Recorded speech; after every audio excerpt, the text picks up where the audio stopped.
This computer. Okay, welcome. Welcome, everybody. It is indeed my pleasure to host this side event. Education and health are human rights.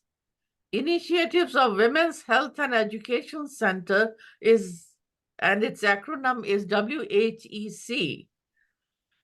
Its focus is on education for all and health for all. Its global digital platform, womenshealthsection.com, was launched on 24th October 2002 in collaboration with the United Nations, WHO, and UNESCO. And we have speakers from WHO and UNESCO both today. Our advocacy initiatives are accessible in 227 countries and territories, and we serve about 10 to 12 million people, mostly healthcare professionals, every year. Please feel free to contact the speakers directly or put your questions in the chat box. We shall be happy to discuss this at the end of the session. Now, let me share you my slides.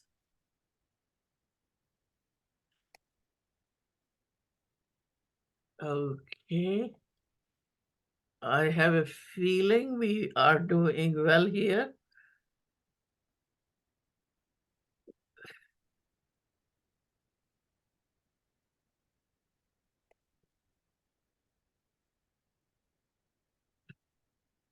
All right, can you see the slides and everything? Good. The global movement towards education and health for all will directly facilitate the United Nations 2030 agenda. As an enabler of several Sustainable Developmental Goal SDGs, education and health can become the driving force behind poverty reduction strategies in the health of humanity, democratization of the resources, and an impetus for regional development in social and economic development, especially relevant for universal health coverage and access. Using global collaborative platforms, education and health can provide equitable access to and participation in the understanding of different cultures and customs across the world. As these platforms are now being designed and developed, the principle of equity and the diverse needs of global communities need to be built in from the beginning. Education and health through intergovernmental cooperation programs strengthens international collaboration. It is the sharing and collaboration that secures increased transparency, reproducibility, and credibility of evidence-based knowledge. All these are of paramount importance to all the societies. This is our wonderful agenda, and I'm lucky to have all the fantastic speakers. Various topics addressed by these talented faculty today are adolescent health, learning to thrive, artificial intelligence, a friend and foe.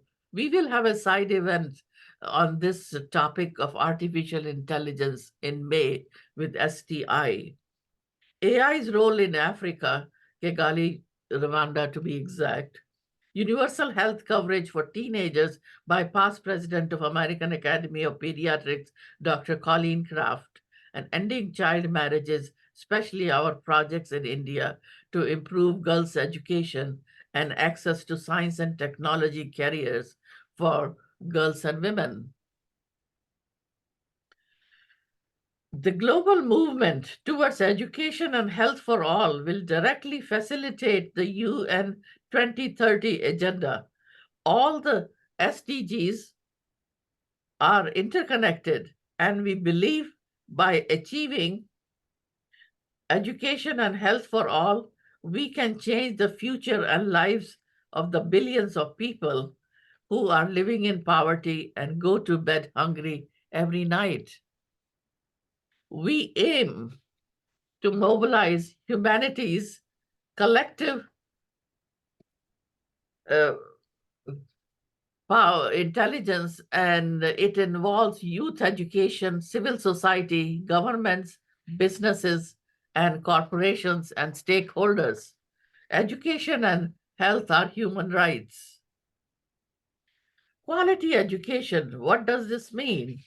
WHEC's resources and continuing education projects and programs ensures quality education which fosters creativity and knowledge and ensures the acquisition of the foundational skills of literacy, as well as learning analytic skills, problem solving, and other high level cognitive, interpersonal, and social skills.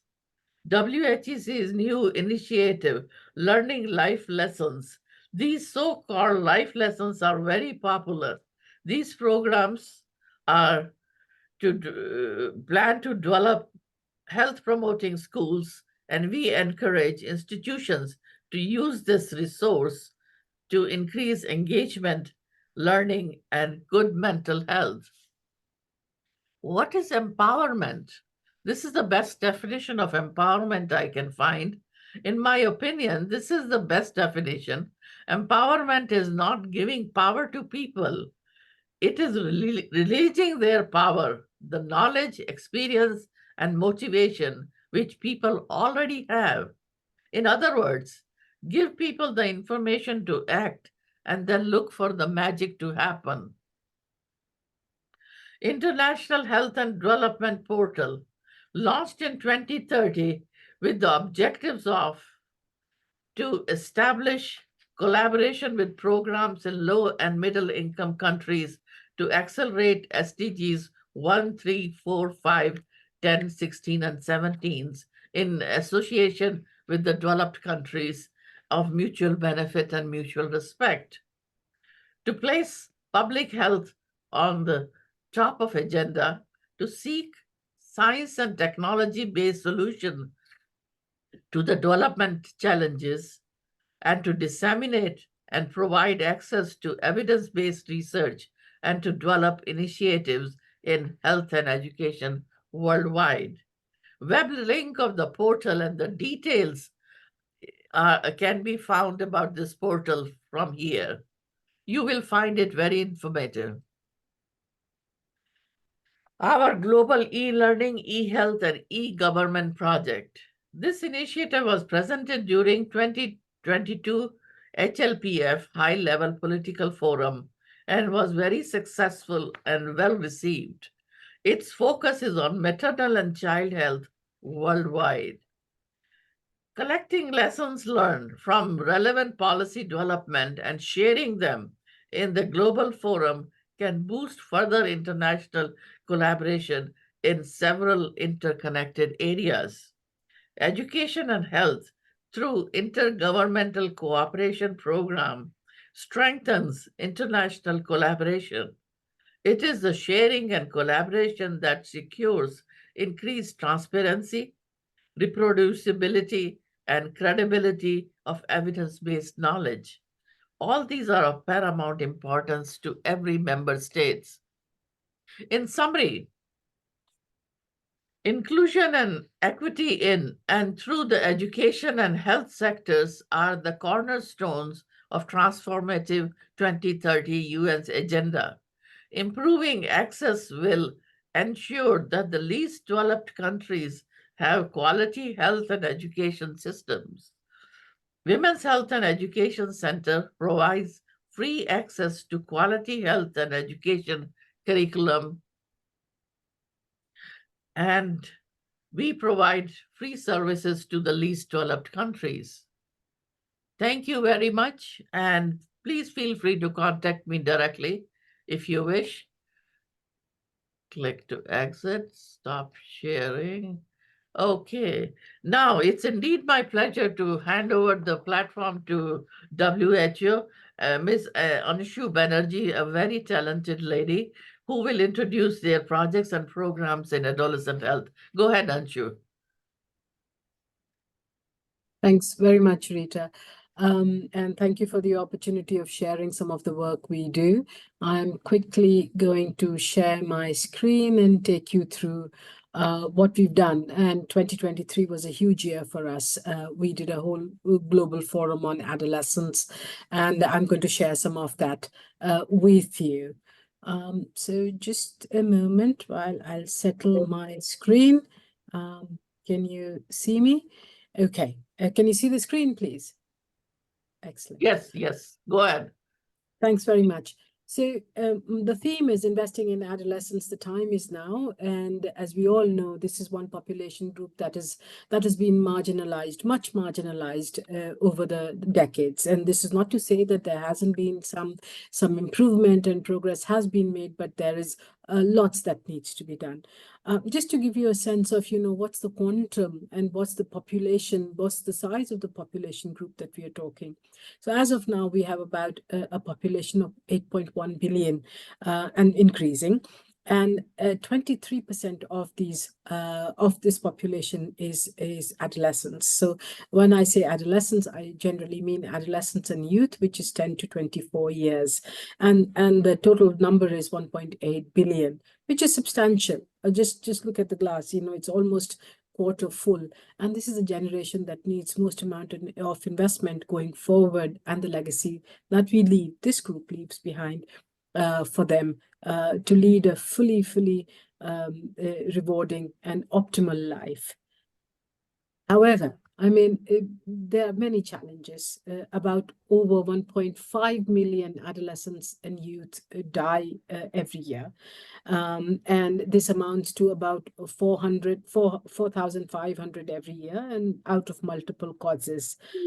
For instance, early pregnancy and you touched upon this in your presentation. So early pregnancy and childbirth, you would see 1 in 6 adolescents die. You would see mental health disorders become evident and diagnosed in about 1 in 7 adolescents per year. This is about 13% of the global prevalence of mental disorders. Road traffic injuries is one of the highest contributors to the mortality of adolescents and young people. We lose about 15,000 young people to road accidents, including drowning, which is one area. Then we have the new challenge of obesity. So 1 in 6 adolescents are overweight and obese. And of course, I have not mentioned here the dual challenge of under and over nutrition. And then 1 in 3 girls report intimate partner violence. So not a very promising world for the adolescent population as we move forward. And sorry, 1 second.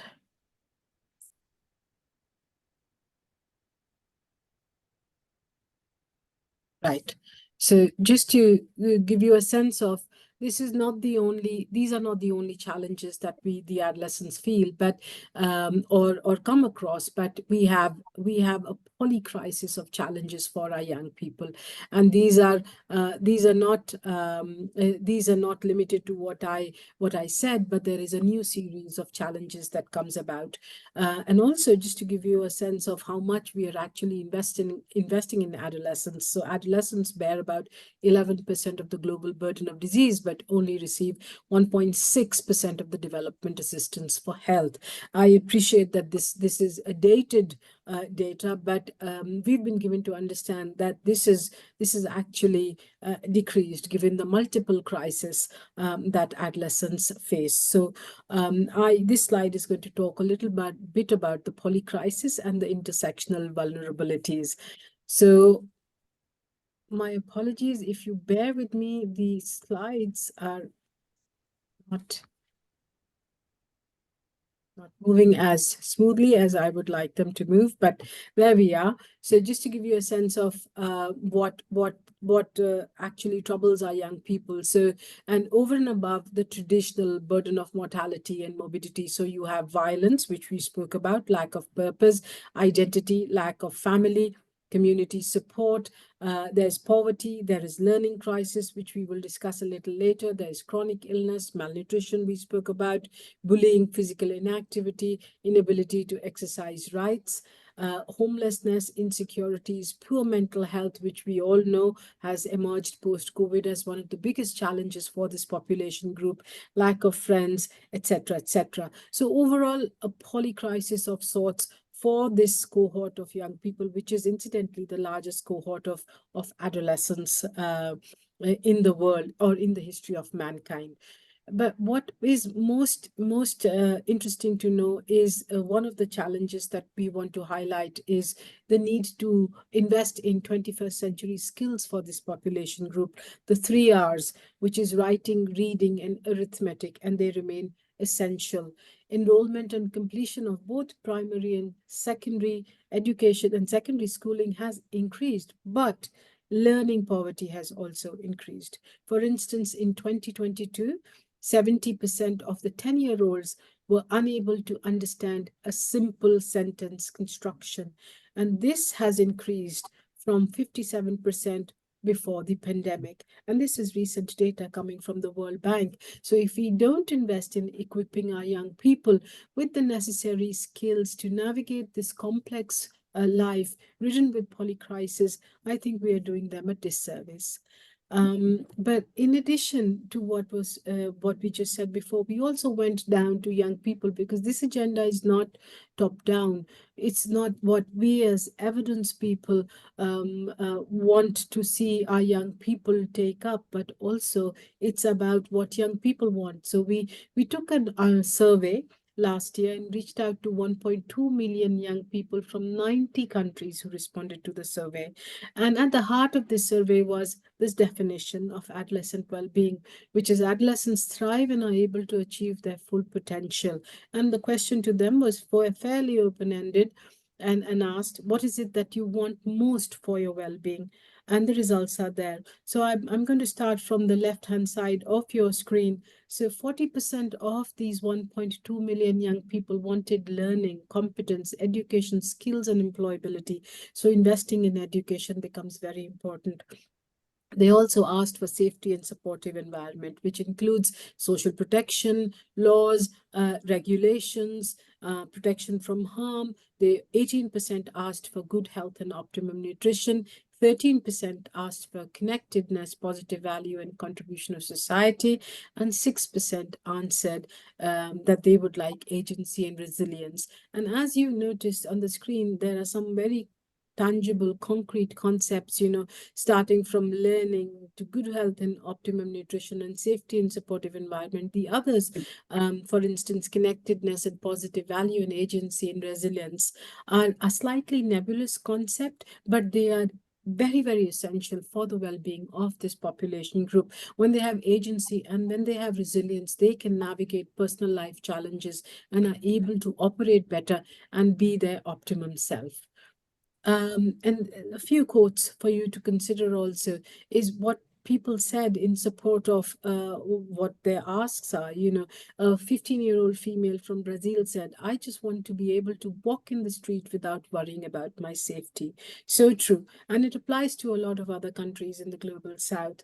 An 18-year-old woman from Uganda said, I would like a chance to finish school because that opens up so many opportunities for young girls and they are not seen as just vehicles of reproduction. So just to give you a sense of what it is that young people want, I come back to my initial point of investing in adolescent phase. We have done a huge piece of work with the Victoria University and a select group of health economists working closely with the likes of UNFPA, UNICEF, etc., to work out an investment case for adolescent well-being. And the cost of inaction is huge. It's massive.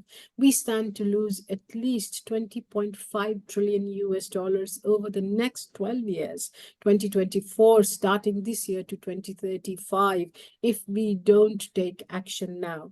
This averages to about 1.7 trillion per year, equivalent to 6.1% of total GDP.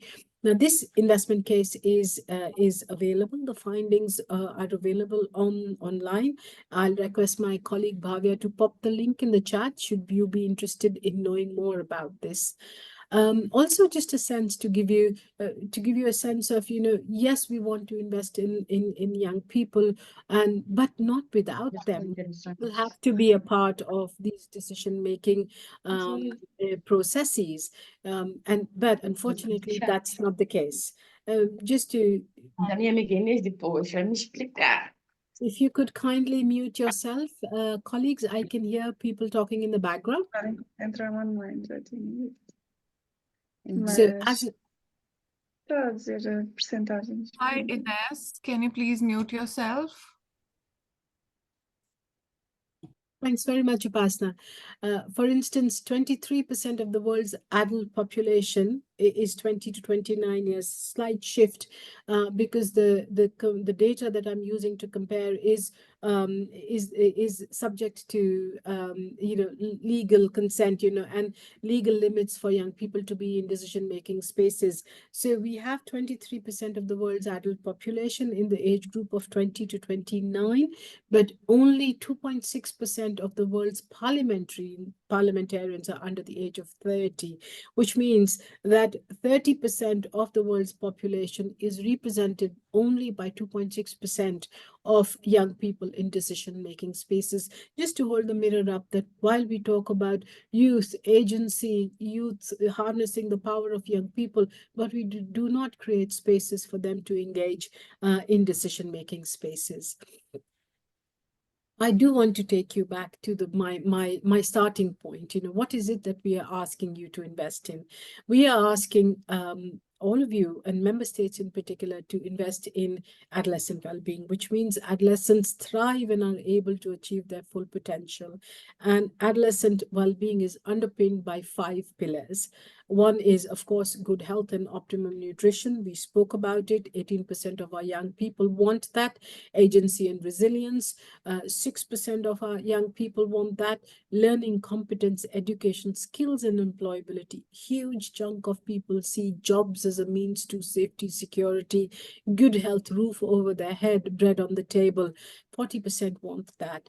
23% want safety and supportive environment, and similarly for connectedness, positive values. So this is what we want the world writ large to invest in providing the 5 pillars for adolescent well-being.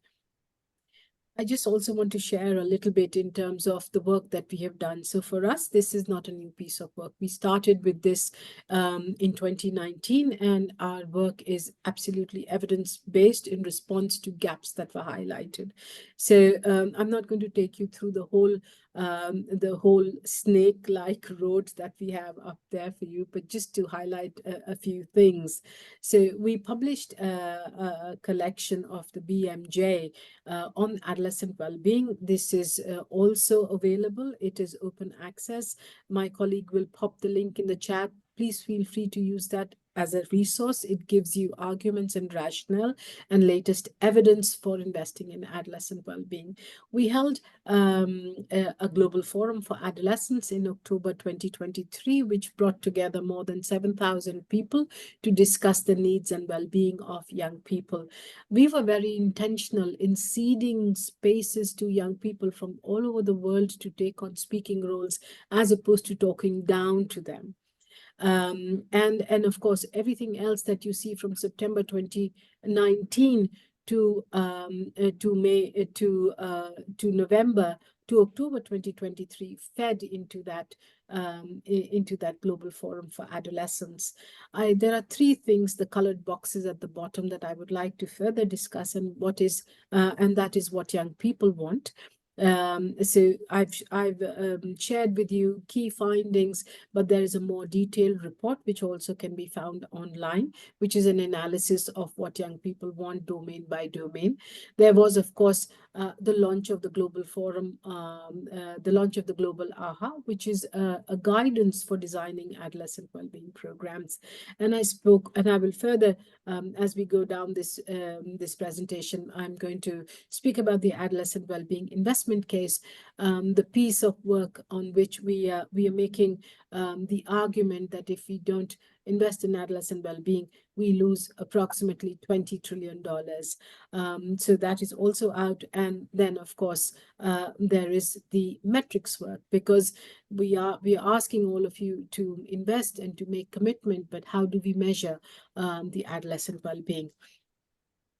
So key findings from the adolescent well-being investment case. So, and for this group, this is not new information. So reducing child marriage yields us a benefit of $26.2 as opposed to $1 of investment. Mental health prevention and treatment gives us a benefit of $23.6 return on investment. And then HPV similarly 20.2 education and training 17.2, nutrition and school feeding programs 17, and reducing road traffic accidents. Now this is a new piece of work, hasn't been made, hasn't been published. It's still in press. We hope to release it by the WHA, but there is a preliminary draft report that is up there on a website if you want to look at the modeling and the other suite of interventions that we are recommending for investment in adolescent well-being. Now, this is something that was relatively easier to do, but there are some areas because of the lack of the empirical evidence, we've not been able to do the modeling and to give you a return on investment or the benefit cost ratio. And these include connectedness, violence, agency, etc. So we don't have data yet. So more work needs to be done in getting the evidence and the indicators for these areas which contribute to adolescent well-being, but we don't have that. So we need to be engaged and to be working with partners on this. Finally, there's a couple of other things that I want to talk about, and that is the metrics work. So as of now, we have undertaken development of adolescent well-being indicators and measurement approaches.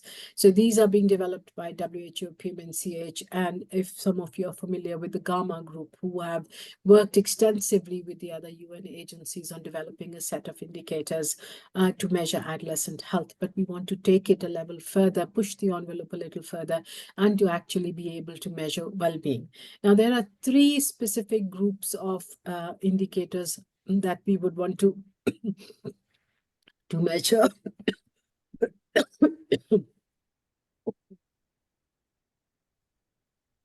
First is the well-being indicators, which are apologies, which is a small set of country indicators that pertain to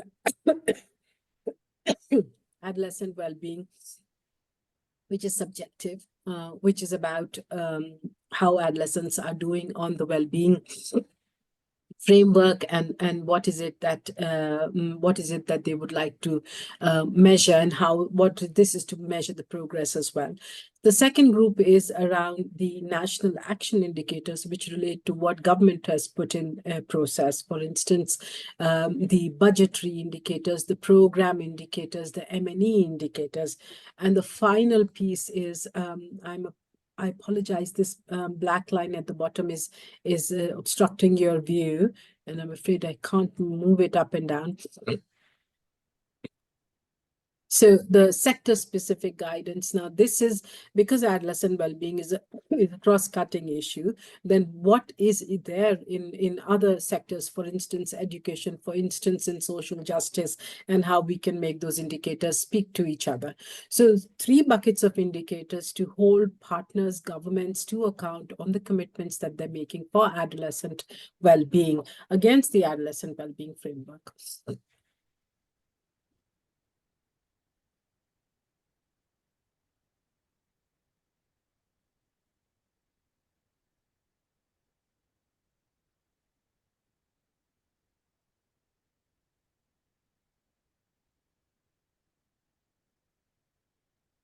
So I also want to speak a little bit about, what we have done with the findings of what young people want to complete the circle and to make sure that that piece of work is actually linked to the technical week. So technical work. So what we are proposing here on this slide is priority focus areas for policies and investment. And these are mapped against the priority areas that have been identified in the Adolescent Wellbeing Framework and the Agenda for Action for Adolescents.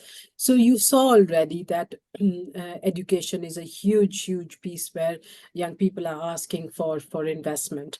And in particular, they have asked for provision of universal primary, secondary, and tertiary education and vocational training. Then they have asked for investment in nutrition, so asking for affordable, high quality adolescent well-being health services, and also to strengthen establish social protection policies, so safety nets, including cash transfers and food security. Then mental health came up in a big way, and they have asked for ensuring mental well-being and resilience through provision of information, services, protective mechanisms, and also for capacity building for peer-to-peer work. They have also asked for prevention of harmful practices and increase in implementation of punitive laws. So, and this also includes ensuring access to essential sexual and reproductive health services, information, HIV services, contraception, and safe abortion, while protecting against child, early and forced marriage.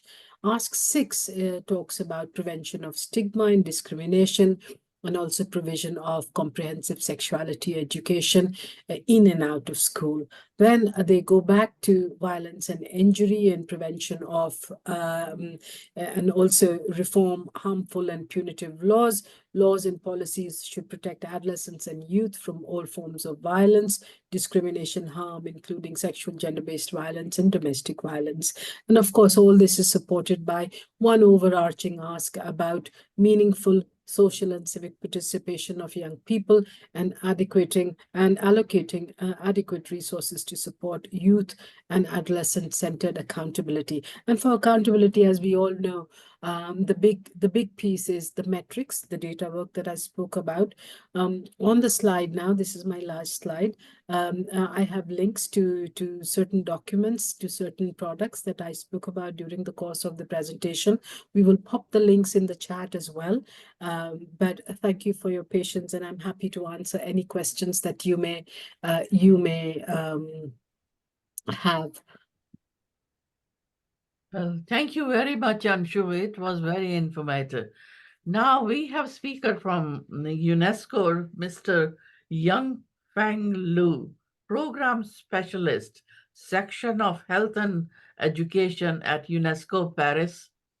And he could not join us in person today because he's on vacation and visiting his hometown in China. Dr. Ganesh Maini will run his presentation titled From Learning to Thriving, Transforming Education for Health and Well-Being, Social Development and Justice. Thank you. Dr. Maini, go ahead. Dr. Maini? Oh, okay.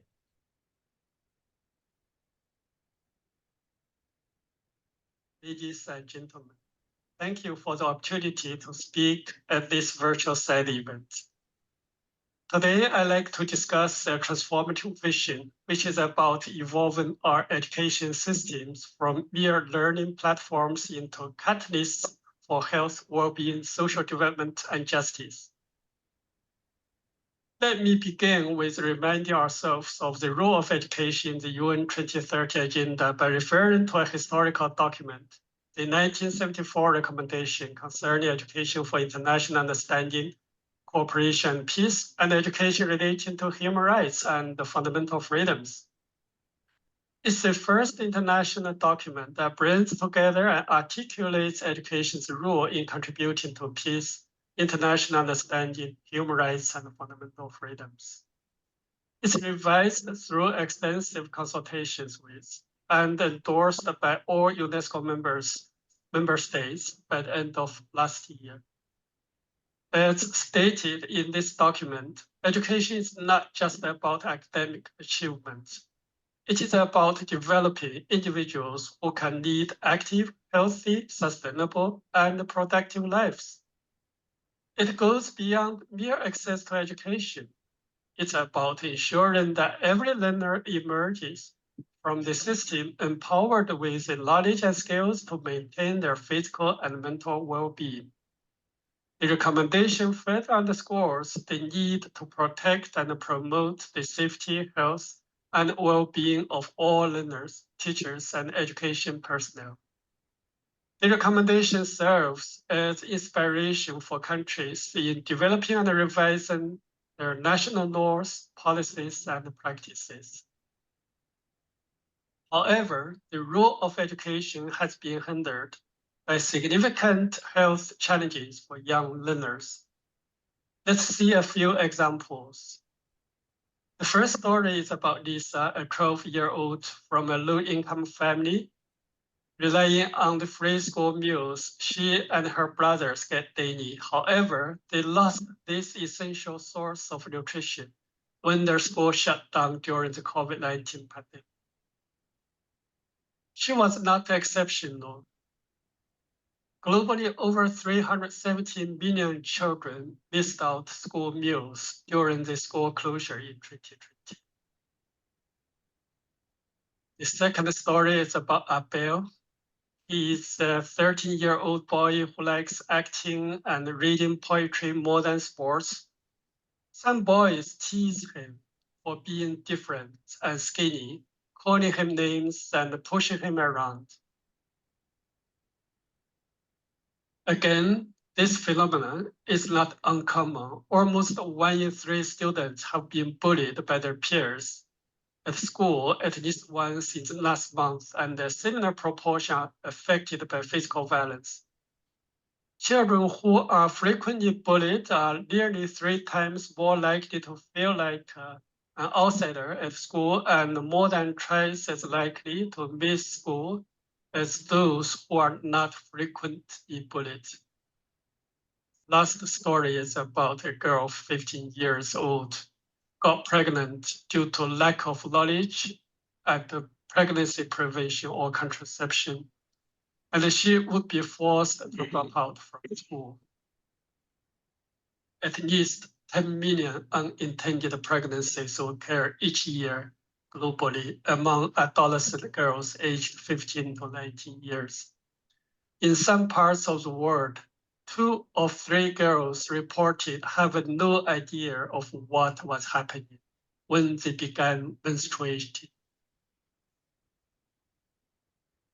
On the other side of the coin, we also have clear evidence that school health and nutrition programs can address these challenges and deliver tremendous educational outcomes.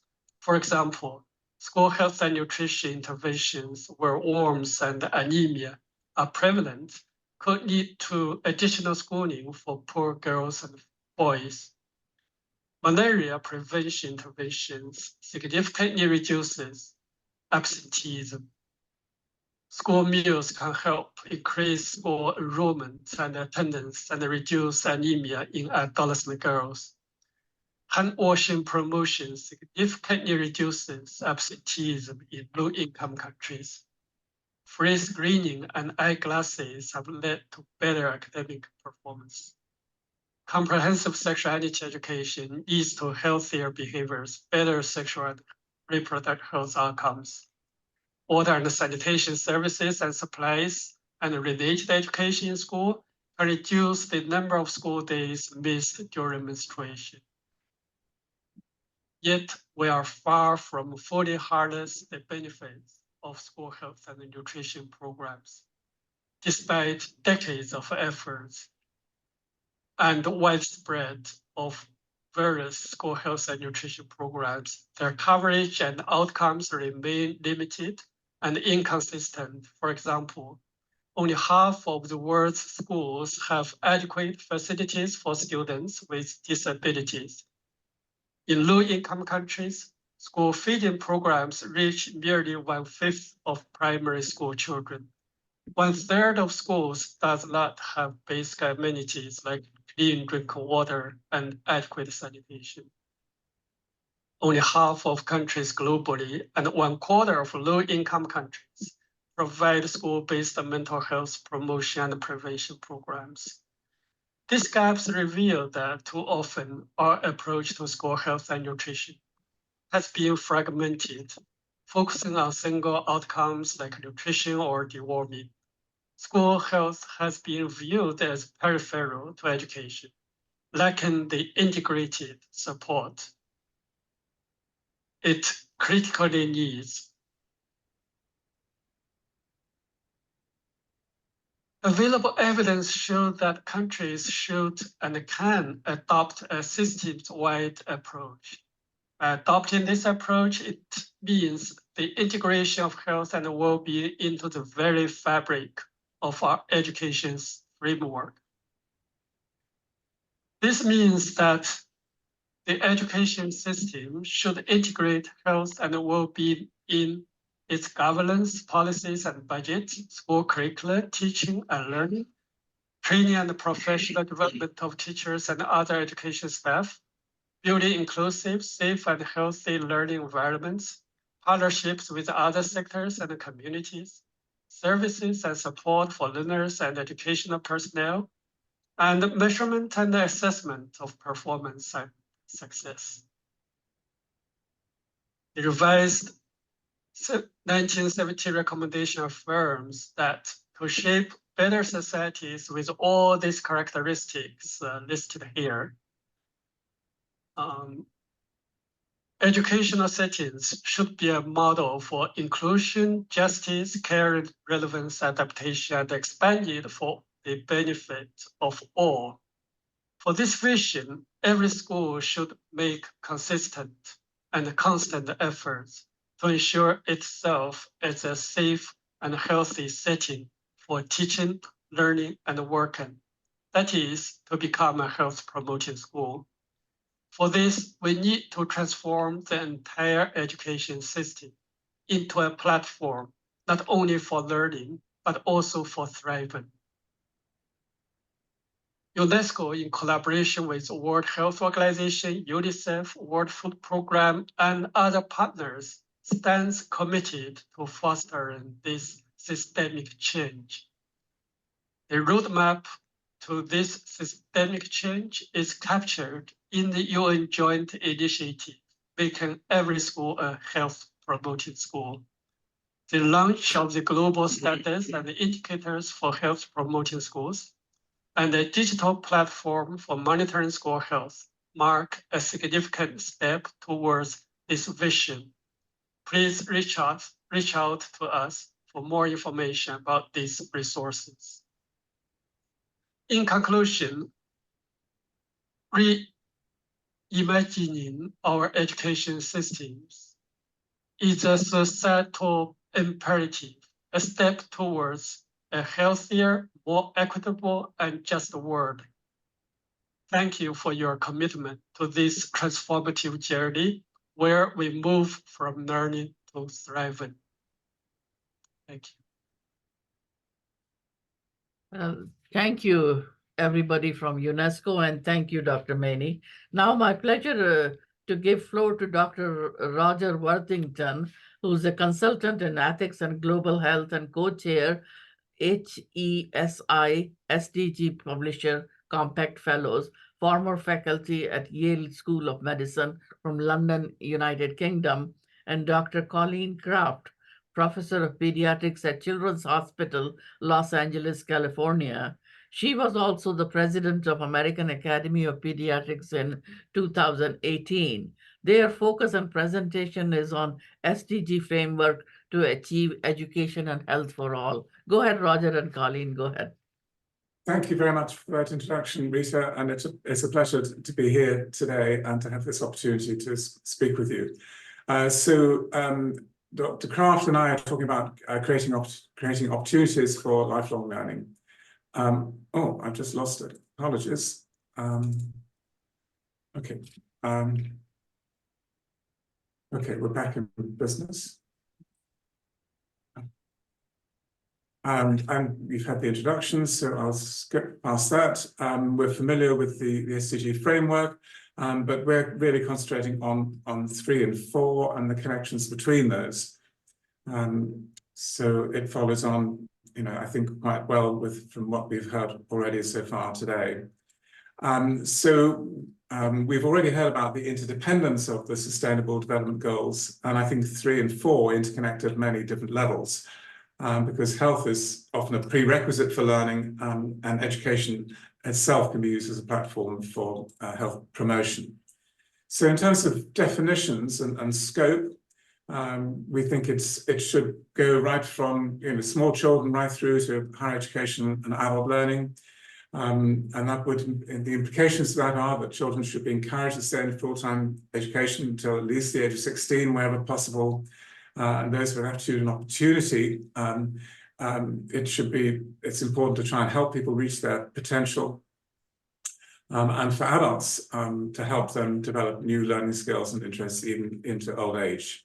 And these bring economic benefits, having access to lifelong learning and quality healthcare. And it applies particularly to women and girls who, in many parts of the world, have fewer opportunities for pursuing their educational goals, quite apart from any barriers to healthcare, which I won't go into today. So the benefits can be felt by individuals, by their whole families, and ultimately by the wider economy. So the case is quite strong, but for things to move forward, in very simple terms, there needs to be motivation from the part of the learner. They need the opportunity to be able to develop their own education, and they need access to proper healthcare.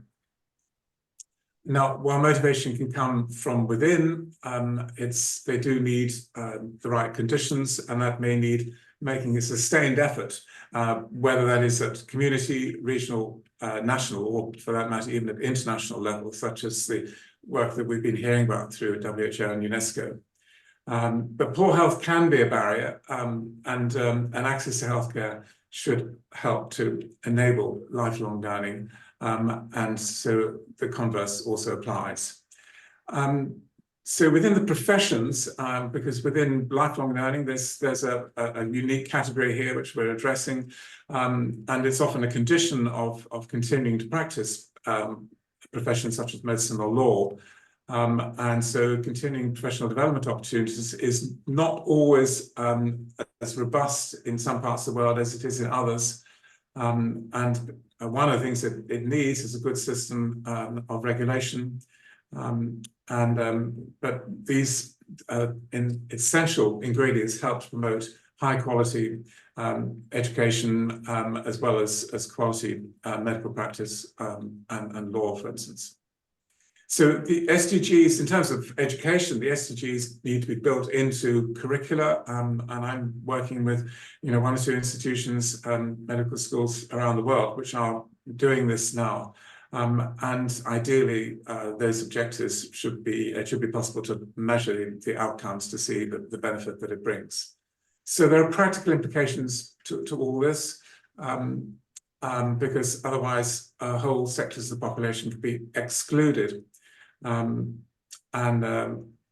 will, in the interest of time, I will move quickly on because I know we have a little bit of pressure on time. So we should not overlook the importance of providing learning opportunities later in life. And there's a mixed picture around the world. So in some countries like China and the United States, there's an aging population, whereas other countries like India and South Africa have a much larger youth population. But there is evidence to suggest that mental health improves in later life when the mind is active and stimulating. And of course, in turn, that can translate into a reduced demand for healthcare. Progress in terms of meeting these goals is patchy. In some areas, there's good progress. In others, it's limited. For example, universal healthcare is a really important target that WHO and others have been promoting for a long time. But even developed countries such as the USA have yet to achieve this. I'm based in the United Kingdom, and while we've had universal healthcare for many years, the quality of care is uneven, and it depends on where you live and how well the health system is managed in your area. Now, these are complex problems, so we don't pretend that there are quick solutions. However, setting clear goals can help a country to progress towards meeting the goals. And this includes promoting lifelong opportunities for all. And I'm now going to hand over to my friend and colleague, Colleen Craft, who will give us some practical examples from around the world. Colleen. Thank you so much. So if we look at what education is needed, and education not being sitting at a desk, but being actively involved and engaged in health, we're looking at foundational skills, 21st century skills, including critical thinking and problem solving, digital skills. Next slide. Looking at knowledge and capability, science, technology, engineering, and mathematics, because knowledge from these disciplines form the basics of problem solving and really of health education as well. Technical and vocational skills, entrepreneurship, which means financial literacy, business management, and then overall work readiness, which also is dependent on health, but including networking and information seeking and the idea of perseverance to get things through. Go ahead and go on to the next slide. And that people learn what they know from many, many areas. So some of it will be from the primary care system, but a lot of it is going to be from families and faith communities and sports and mass media and school systems and higher education. So if we go on to the next slide, I'm going to give some specific examples of where some of these skills are actually being developed. And some of these are actually very, very unique ways. So as you look at 21st century skills, learning, living, and playing. Learn, live, and play is actually a partnership between USAID and the National Basketball Association in the United States. And the programs are taught through schools. What's taught? Teamwork, leadership, strategy, sportsmanship, discipline, respect, camaraderie. All skills that you need to succeed in life and also to keep healthy. Next slide. So we look at digital skills. There's a program in Nigeria called Learning Lions, which really sways from the traditional approach of focusing on either jobs or education, and they happen in urban areas and tap into existing talent pools. Learning Lions looks to focus on education and training for jobs. It focuses on underprivileged youth in remote areas with no prior learning, many of whom don't have access to healthcare. They focus on human capital intensive and creative skills and work to grow sustainable business models where income comes from the graduates, and digital nomads will support future training. So a lot of interaction between those who have these skills and those who are learning these skills in very, very remote areas, which is unique. Next slide. Looking at STEM education, Chile has a great idea and project-based STEM in primary and secondary school. And so they'll learn the basic foundational concepts, but then they bring in educational professionals in the areas of aviation. Here's a picture of a pilot who is teaching aviation skills and building a plane to young women. Architecture, design, robotics. And again, this supports critical thinking and problem solving, which is so much more than just learning the material. Next slide. Looking at technical and vocational skills, Malaysia has had its technical vocational education and training, the TVET program. This is a 2-year program. It's offered at no cost for 16-year-olds who will earn a vocational diploma. Because what Malaysia is doing is they are looking to where the puck is going, as you would speak, and designing to build the workforce that's going to be needed for skilled professions in Malaysia. Next slide. Entrepreneurship. Many of our global citizens in countries have that sense of entrepreneurship. What the Development Bank of Nigeria Entrepreneurship Training Program does is it has free self-learning portal with self-paced courses in accounting and bookkeeping, marketing and sales techniques, credit management and access to finance and sustainability. And this is mentored by business people throughout Nigeria. There's competition for people seeking this, for 200 small businesses to present at a face-to-face meeting. And once this business acquires the skills and the entrepreneurship, they can compete at this meeting for grants for their own business, to start their business, to sustain their business. Next slide. Work readiness. JA Africa is a really great example of work readiness. These are skills to help students enter the workplace. So you've developed the skills, but who helps you write a CV? Who takes you on job shadowing, which is amazing? Their program in Nigeria is 10,000 girls to work day, and then first lady for a day in Zimbabwe. So these young women who are learning the skills get to get ready for job readiness through CVs, job shadowing, leadership camps. So they have the skills, and then they can apply them to move their life forward in terms of employment, which will again help their health out. So global education means access to all populations with a focus on girls. It should be dynamic and meaningful and project-based, so people have the skills that they can apply. It's skill building for what future work is needed in a country, and that the non-traditional teaching methods are much better uptake than you're sitting in a classroom. And then finally, shadowing and mentoring from successful individuals and companies really helps to promote this. And that is the end of my presentation. Yeah. Well, Thank you, Rita. thank you very much. Very enlightening. Now we have a talented faculty from Carnegie Mellon University, Pittsburgh, and from Rwanda, Africa.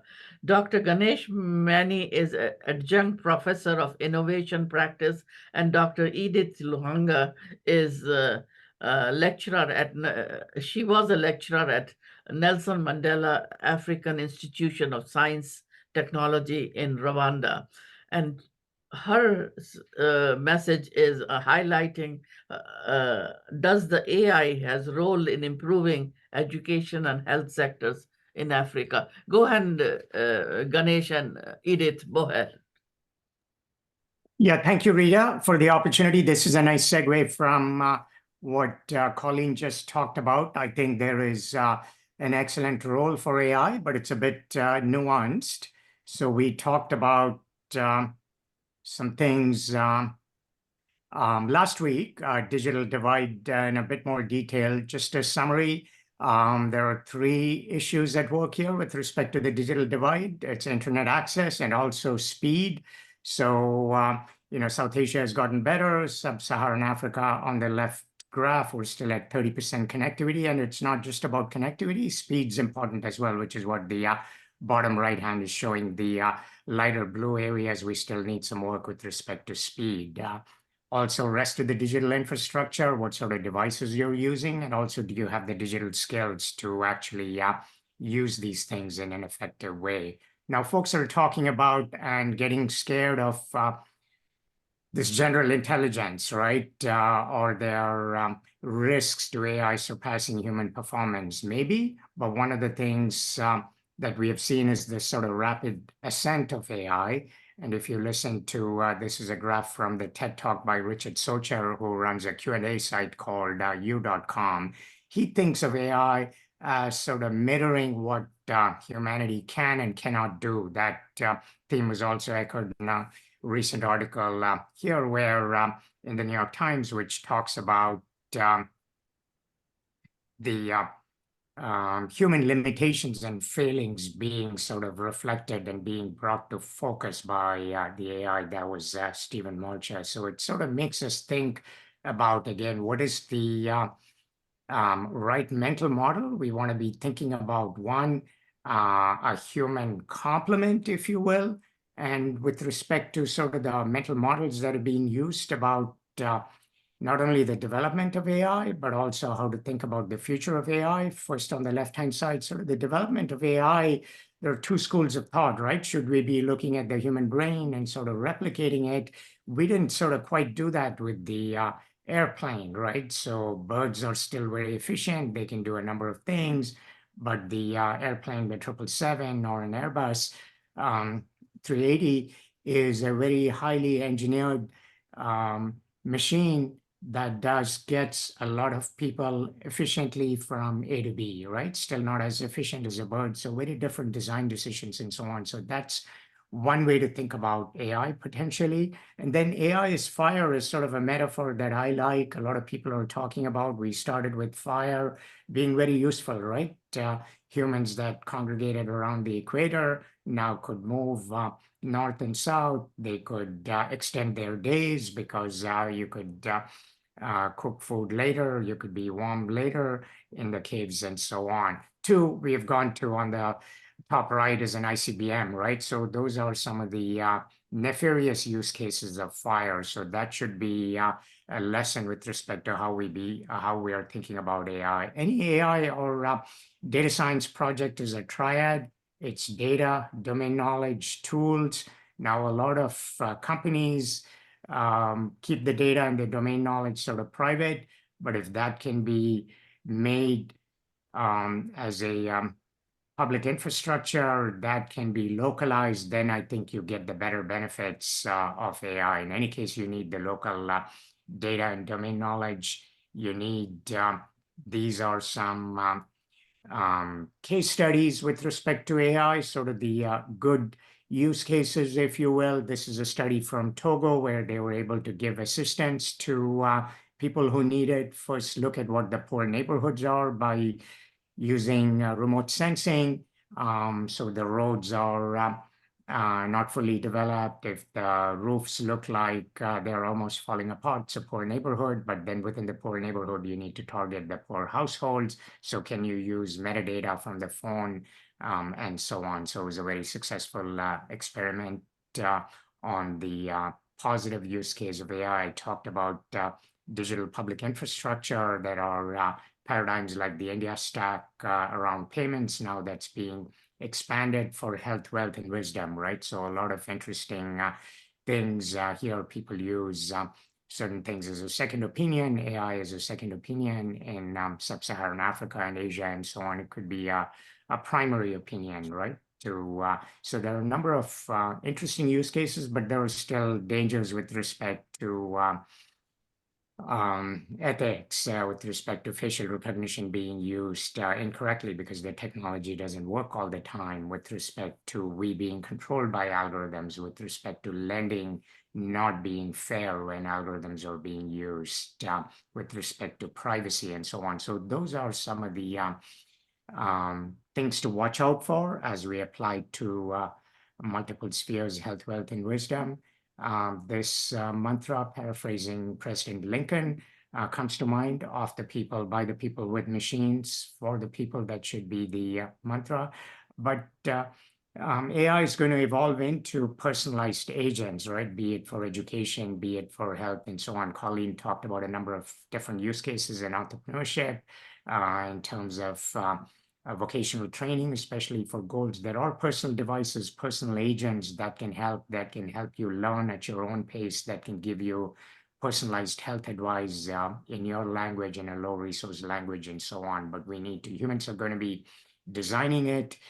This is a use case sort of combining collective intelligence and large language models. So instead of having a large town hall of 300 people, you can have sort of 10 rooms of 30 people or 30 rooms of 10 people, and then have a large language model sort of monitor the discussion in each room and send messages back and forth if you're focusing on the wrong thing. So this is some collaborative work with Unanimous.ai that has a platform. So all these things have a place, but it's really up to the humans to sort of make sure that AI doesn't end up being poor frenemy, right? So we are the designers, we provide the data, we provide the rules of the game. So it's up to us to be careful, but the future is very interesting, and responsible AI is what we need to navigate towards. With that, let me hand the microphone over to my colleague, Edith. Thank you, Ganesh. It's a pleasure to be with you here today. Thank you, Rita. I'm going to be talking about, does AI have a role in improving health and education sectors in Africa? And the simple answer would probably be yes, because if you think about most health challenges that we're facing, they have a behavioral aspect to it. People either need to know better what to do, so increase their knowledge, or change attitudes, improved skills, or provided with a supportive environment. And we're seeing lots of new emerging applications that are using AI to target either one or all of these dimensions of behavior change. So here are some few examples of recent AI applications. Probably one that most people would know would be the WebMD symptoms checker, which uses AI to look at the inputs that people select and provide a diagnosis of the potential condition. And more recently, we're seeing ChatGPT outperforming what WebMD is able to achieve. But we're also seeing studies that are looking at how the search queries people put in search engines and predicting who will need the emergency room. And we're seeing AI being used in large-scale projects like the Human Behavior Change Project to guide interventionists to select the right interventions for different health conditions. And all of this definitely is impacting people's knowledge of what health behaviors need to be changed and how. But we're also seeing increased conversational AI, things like chatbots and virtual coaches, which are trying to motivate people or help them upskill so that they're able to change behavior. And we're seeing techniques like the just-in-time adaptive interventions, which are being used to help people remember when and how they need to be implementing new behaviors rather than falling down to bad habits. So all in all, you could say that yes, AI has a role to play in health. However, the reality for those of us in the global south is that the majority of the internet content that is being used to develop these AI applications is in English, and English is not the lingua franca. I'm from Tanzania, where majority of people speak Swahili, but I currently work in Rwanda, where the majority of people again speak Kinyarwanda. And so what this means is that when you try to develop AI-based applications like this one here, the Mama app, which we tried to develop in Tanzania to predict pregnancy complications that are prevalent in Tanzania, things like antenatal malaria, we didn't find enough resources to be able to train the model to predict accurately in Kiswahili. So we had to fall back into English. And we know from various studies that even when people know English, when it's a second language, it's hard to use it to a good user experience. So users either struggle with the search terms they need to be using, or they find that they do not really understand some of the nuances of the language, some of the phrases that are being used. And so overall, they're not getting as much from these AI-based applications. But recently, we're seeing a lot of initiatives to improve access to in low-resource languages. So we're seeing government websites, for example, translating health information into multiple languages, which essentially means there's more data available in low-resource languages to be used for training these AI models. But we're also seeing things like increased support for voice search, for translation across different African languages. Most of the ones that you're seeing in the table here were added just in the last year. And so that comes back to, does AI have a role now? If digital divide in terms of content, of language content in the right language online was a challenge in the past, does AI have a role now?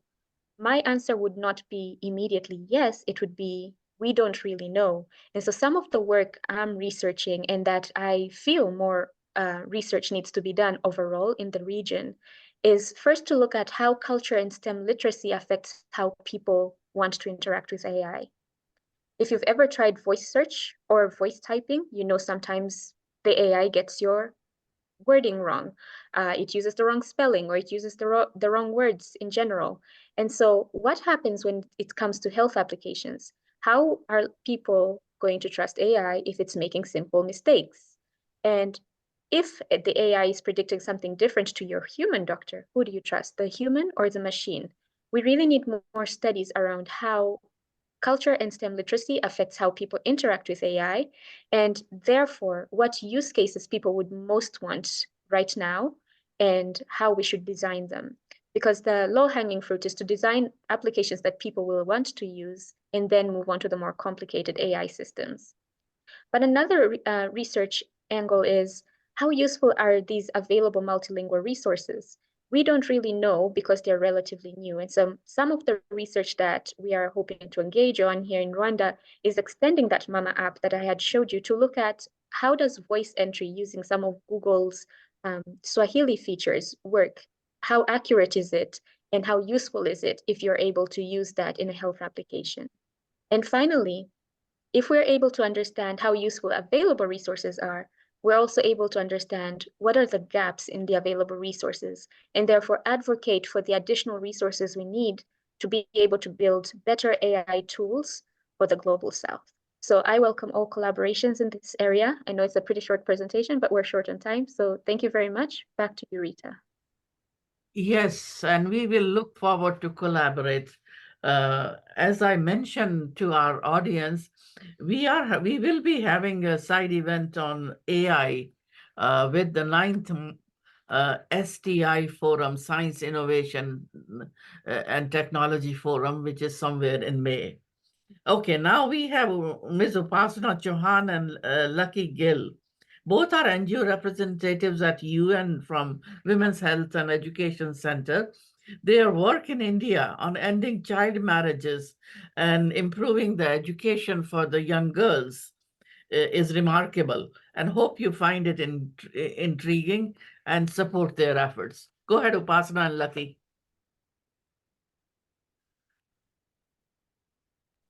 Hi, Rita. Thank you so much. I think I'm again having some screen sharing issues. I'm not sure why, but it's not allowing me.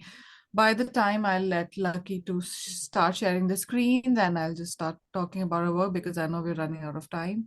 Sure. So thank you so much to everybody for joining us today. And I think I got many ideas from everybody here. So I'm just here because we have such less time. I'm just going to rush through the work that we've been doing, and also we'll quickly talk about the points. So we're talking about ending child marriage here and the different impacts of it on the girls. And I think we can see the slides now. Yes, Lucky, can you please run through the slides? Thanks so much. So this is Lucky and me. As you can see in the pictures, we will be talking about eliminating child marriages and breaking the cycle of poverty. And me and Lucky have been working in India, Canada, and US as well, and with a lot of other non-profit organizations in Bangladesh, Kenya as well, on different women related. It's not just child marriage, it's basically women, any kind of violence against women.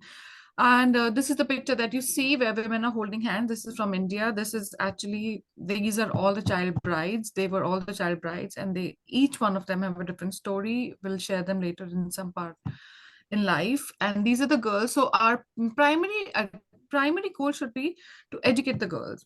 I know that the damage has been done a lot of girls and women who are already in their 40s and 50s, but now we have to understand that we have to start from the basics, and we have to start from educating the girls. So hence education is the most important factor, and the reason the girls are falling into this child marriage trap even in today's world is because of poverty. So there are different nexus that we have to handle together. And also we cannot forget that just not the girls who are part of this, it's boys as well. 14% boys are also who do get married into the child marriage trap. And if you guys, this is a very basic information. Child marriage is basically when you get married before 18. Next one, please. And if you see the current levels of child marriage as well, it's 14.2 million girls globally, and 39,000 are the numbers who are the girls who are getting married every single day. Next one, please. So, the practice of marrying young children is mostly upheld by tradition and norms. This is how it happens in our culture. This happened to our grandmothers, and that's how it keeps continuing. And ultimately, there is no end to it, because it's like a generational thing, and it keeps on passing on to the girls as well. But as per UNICEF, 50,000 girls are dying mostly in low and middle income countries because of the early marriage and pregnancy complications related to it. The next one, please. So if you know, we all know that poor families marry off the young daughters because the question is always to put food on the table. They genuinely do not have 4 meals to put on the table. So they're better that if they can marry off the children of the house, they would at least get food to eat, which is a very, very sad part to happen even in today's world, but it's unfortunately a reality. So that's why if we have free meal plans like others shared in their presentations, then at least the kids can go to school, they can also be fed, and and the girls can finally break the cycle of poverty, education, and also the child marriage. So we have to educate the parents and break these cultural norms as well. The most important point I would like to discuss here is that whenever we talk about child marriage, we only focus on the developing countries, or we say, oh, this is some third world country problem, but no, it's as much as a problem in US as well. And even in New York City, up to 2016, this child marriage was completely legal. In 2017, Governor Cuomo passed a law that the child marriage, the marriageable age is 18, but even then there is a big loophole there. And if the parents agree, and if the parents can sign as witness, then they can still get married at the age of 17. So it's not just a problem of developing countries or third world countries happening somewhere else. It's really as much of a problem in the developed countries as well. And that's the point that we need to bring in, that this is a global issue and not just a developing countries issue. Next, please. Yes, next, please. So if we're not going to address the child marriage, we are not going to achieve all the SDGs as well. And by 2030, it'll take another 300 years if we go by the speed. And here, moving on to the, so basically we have to understand that how real life examples are actually changing the trajectory. So here we have my partner, my colleague Lucky here. She herself was a child bride. She got married when she was 15 years old. But she is a true example of how education can change the trajectory of life of girls. And not only just them, but also for the future generations as well. And that's how we break out of that cycle, entire cycle. If the picture that you saw earlier was Lucky's picture where she's holding her wedding dress, but she's looking at this girl who's going to school, where she always, of course, she wanted to go to school at the age of 14 and not 15 and not get married. So now she runs her own organization in Canada. It's called Global Girl Power, where they empower young girls from around the world, and they run a lot of awareness programs as well. And this is her sharing about her work in a lot of conferences. And yes, this is again her pictures as well. That's her with. So we have to understand that one in three of the world's child brides, they live in India. Child brides include girls under 18, and over half of the girls and women in India who married in childhood live in primarily in these states, UP, Bihar, West Bengal, Maharashtra, and Madhya Pradesh. But of course, it happens in other states as well, like Rajasthan as well, in majority. But we have to understand the global distribution of number of girls and women who got married or they were engaged before 18. The number one is unfortunately India, and then the next 10 are the ones that you see in the screen.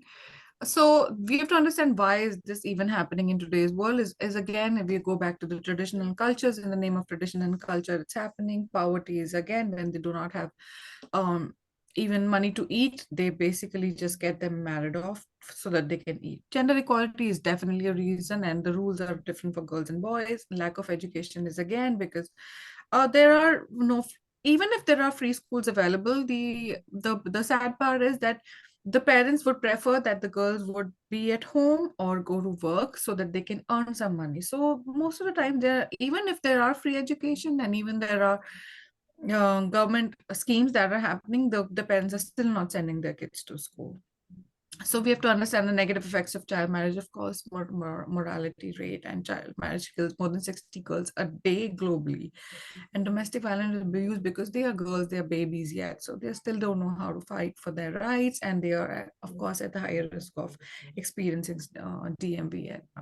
So we need to understand that girls need to study, and the marrying them off might sound like a temporary solution at that time, but we need to educate the parents, the society, the community, the faith leaders as well in order to stop child marriage. And in order to, so even in countries where this practice is very common, girls with at least a secondary education, at least even if they have reached there, they are spared from early marriage because the girls get confident and they don't want to fall in the trap. And every year of schooling matters, but advancing to secondary school is especially protective. But unfortunately, the girls drop out a lot from the middle school or before that as well, as soon as they hit puberty, because that's the time where They don't have access to sanitation. They don't have access to even bathrooms or toilets or safe transportation. So unfortunately, they end up dropping out of school. So we have to understand that we go back to simple things, and it's just that we think we might not be playing any big role in their life, but we can, because one child, one teacher, one book, one pen can change the world, and education is the only solution, and we are the part of solution. So again, right, we need to educate the girls, we need to promote gender equality, encourage supportive laws and child protection policies, but the most important part is to implement those policies. I've been working on the policies since many years and I don't see them implemented, which is the worst part. So I believe the implementation policies is much more important than even getting them on documented on and getting them passed. Of course, we have to educate parents and raise awareness about child marriage and report if any child marriage is happening around you.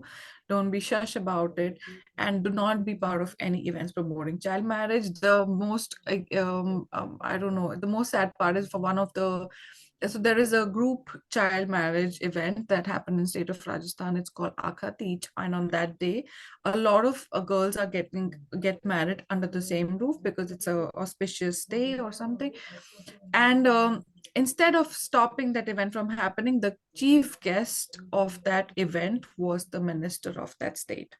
So if the government itself is not really doing anything about it, they are the ones cutting the ribbons for such events, then we need to understand that we are not going to, things are on paper are completely different than the things happening on the ground. So we have to understand that we cannot just be part of these things as well.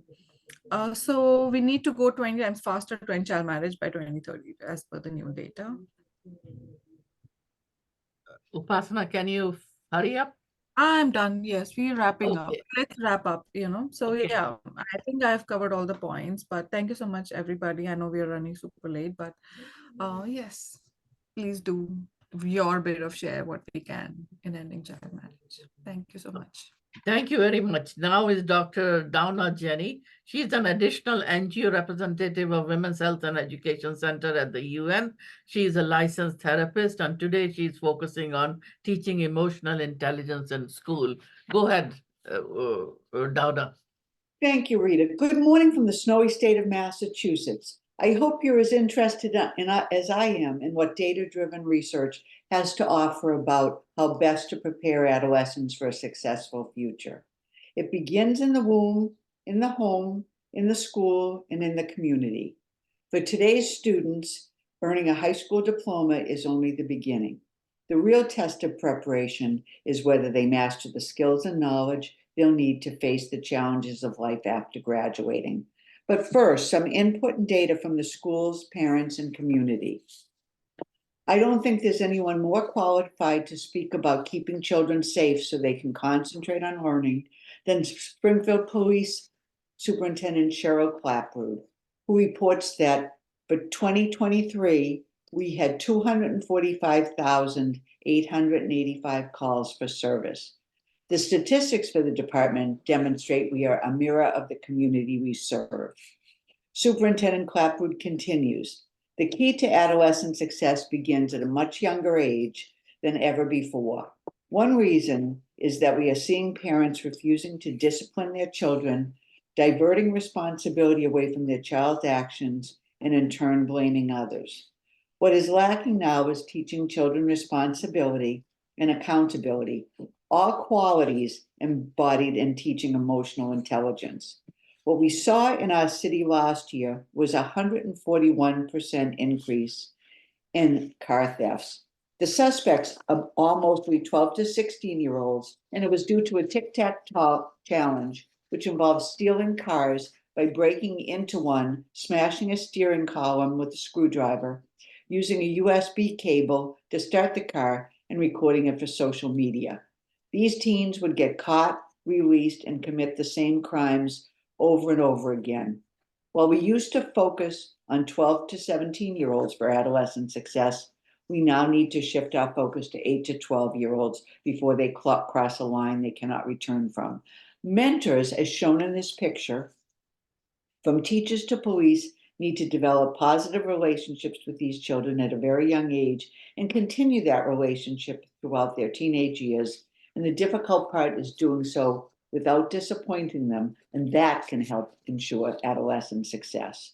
Next, I don't think there's anyone more qualified to speak about what schools need to do to prepare students for the goal of what we want our students to know and to be able to do when they graduate than Superintendent of Schools Daniel J. Warwick, a veteran teacher, administrator, parent, and community engagement leader whose pioneer Portrait of a Graduate in Massachusetts begins with the premise, the game begins and ends with pre-kindergarten. An expansion of community-based internships and financial literacy courses are but two of the career-oriented courses that Portrait of a Graduate features. Students should advance based on mastery of skills and knowledge. I believe that Superintendent Warwick speaks as a true believer of universal preschool as the best foundation for preparing adolescents for a successful future. And finally, I don't think there's any person more qualified to speak about what a city needs for an adolescent to be a successful learner than Springfield's awe-inspiring and exemplary mayor, Dominic J. Sarno. This is a team effort, and we would not be successful without the help and partnership from the parents and guardians. Through these efforts, we give our parents and guardians the tools needed for our youth and students to thrive in a nurturing educational environment. Under the leadership of Superintendent Dan Warwick, we've seen a major increase from an unacceptable, barely over 50% high school graduation rate to now at an 86% graduation rate. And a dropout rate that was nearly at 14% has been lowered to 3.6. We'll continue to involve families in our communities, seeking their involvement to make sure every student has the opportunity to succeed and excel. It truly takes a village to set forth these successful initiatives. We will continue to press forward with educational and workforce development initiatives to show that a zip code will not dictate our students' future. They will dictate their own futures. As examples of strategies to accomplish these goals, future United Nations presentations designed to meet the 2030 UN goals will include partnerships with Springfield's Hope for Children and Families Foundation, Springfield's Empowerment Zone, Exemplary and Game-Changing School, Emergence Academy, that Dr. Luther and myself had the occasion to visit last week, and a focus on success strategies from Bay Path University's Inspirational and Motivational Women's Leadership Conference being held this April. Thank you so much for participating, and we look forward to involving you in our partnership. Well, thank you, Donna, and thank you, everybody.